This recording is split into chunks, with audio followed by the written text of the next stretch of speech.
సుఖసత్తయ్య గారు ఒక మాట చెప్పారు. ప్రపంచమంతా ఒక జ్యోతి స్వరూపం, జ్యోతి స్వరూపం నుండి ఓంకారం, ఓంకారం నుండి సదాశివుడు, సదాశివుని చేతిలో డమరుకం, డమరుకం నుండి ఉద్భవించినవే 64 కళలు. అంతే కదా, ఆది శబ్దం ఇది, ఆది శబ్దం, ఆది శబ్దం, ఆది వాయిద్యం, ఆది వాద్యం కూడా. సో ఆబ్వియస్గా మనకి అక్కడ నుంచే ఏ శబ్దం వచ్చినా, ఏ సంగీతం వచ్చినా, అందుకే కదా నా సకల కళలకు గురువు అనేది పరమశివుని, అందుకే కదా పరమశివుడు. అయితే దీనికంటే ముందు ఎంత చక్కని సాహిత్యం, నిజంగా నాకే ఆశ్చర్యం అనిపిస్తుంది. నేను డాక్టరేట్ రీసెంట్గా 2024లో తీసుకున్నాను. నేను నెక్స్ట్ 24లో తీసుకున్నాను. నాకే ఆశ్చర్యం అనిపిస్తుంది. ఈ ప్రాస, ఈ యాస ఎంత అద్భుతమైనటువంటి, నువ్వు కథ మొదలుపెట్టిన దగ్గర నుండి 24 గంటలు నాన్ స్టాప్గా మంచినీళ్ళు తాగకుండా చెప్తారు ఒక కళాకారులు, పూజారులు. కథ మొదలు పెట్టిన దగ్గర నుండి మంగళం చెప్పేంత వరకు కూడా ప్రాస అనేది పోదు. మీరు గమనించండి, గంగా ప్రార్థన నుండి మొదలు పెడితే శరణు శరణు మహయంబారాణి శాంభవి రాణి శంభుని రాణి కరుణజోడు మము గన్నా తల్లి గంగా భవాని గణకల్పవల్లి పుట్టినాది గంగాదేవి ఈ పుడమిలోన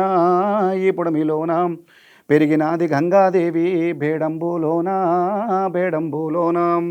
కట్టినాది గంగాదేవి కత్తుల మాండోలి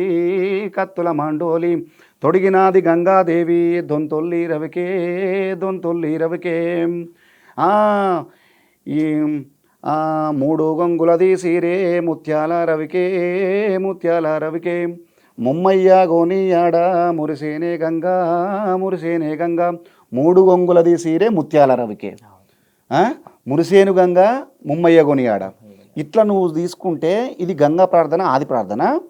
మంగళం కాడికి వెళ్ళిపో లాస్ట్కి చివరికి, గనగన నాదెద్దు గంట నాదెద్దు నా గన్నేరు ఉల్లని నువ్వు దిద్దును ఎప్పుడు ఊదిద్దు ఏకసిత్తారన సిత్తారు చాపిన సిరిమిడలమ్మకు అల్లనే ఐలోని మల్లన్నకు అల్లనే కోరెల్లి మల్లన్నకు గద్దె మీద కూసున్న గౌరీదేవమ్మకు సత్యమైన గొల్లకేతమ్మకు మా ఇంటి మావురాల ఎల్లమ్మకు అక్కరో మాంకాల నీకారతి అయ్యల్లం బీరయ్య నీకారతి కొత్త కొండీరన్న నీకారతి కొలిపాక సోమన్న నీకారతి కొరడూరు సిద్ధన నీకారతి కొండగట్టంజన నీకారతి మాపాలి మల్లన్న నీకారతి ఏడుకొండలెంకన్న నీకారతి ఎములాడ రాజన నీకారతి.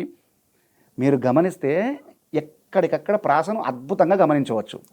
ఇంకొకటి ఏంటంటే భాష, యాసలో ఒక భాష ఉండే ఒక సొగసు కూడా ఇందులో మిళితమే ఉంటుంది. అందుచేత అది ఎక్కువగా జనాలు ఎక్కువగా ఆకట్టుకోవడానికి అవకాశం ఉంటుంది. అదే మెయిన్ స్ట్రీమ్ లైన్ అన్న. ఇప్పుడు ప్రజల్లోకి వెళ్ళాలంటే వాళ్ళు వాడే భాష, వాళ్ళు వాడేటువంటి సామెతలు కావచ్చు, నుడికారాలు కావచ్చు, వాళ్ళ లోపలికి వెళ్ళిపోవాలి మనం.